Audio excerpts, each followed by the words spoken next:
Mac, coming out of exhibition season now, it's going to get real for you guys.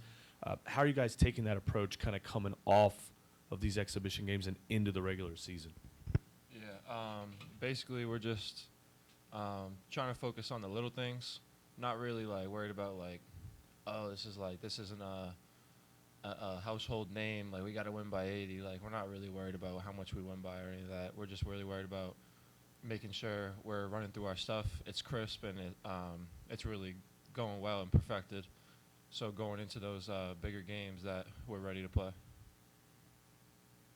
You guys really cut down your turnovers tonight. Was there a conversation after the Kentucky State game heading into this one to have a greater emphasis on that?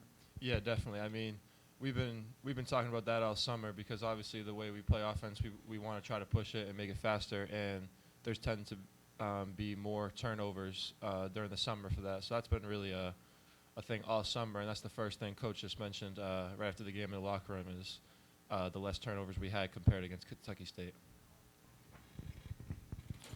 Matt, you all shot the ball pretty well as a team from three. Do you feel like three-point shooting could be a strength of this team? Yeah, definitely. I would say. I mean, I played them last year, but I didn't really know much about them. But they were kind of saying last year they weren't really known to be a shooting team. So I've definitely seen that in practice anyway, that we really shoot the ball well. Like obviously, like you said, like it's not like a bigger game right now. So we'll see when it comes, but. When we go against each other in practice, I mean, we have like 7 or 8 guys that can all shoot the ball, even our big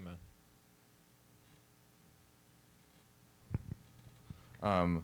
This is more of a general question, not just about this game, but you mentioned transferring.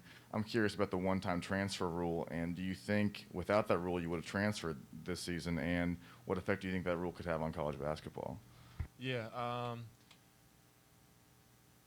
would say even if they didn't have the one-time transfer rule, I probably would have still ended up transferring. And I would say, I mean, it's a pretty fact. If you look at the numbers, that obviously like transfers is the numbers are way up compared to past years. So I would say this one-time transfer rule is affected basketball tremendously. I mean, we have 3 guys on the team that wouldn't be able to be here if it wasn't for the one-time transfer rule. So yeah.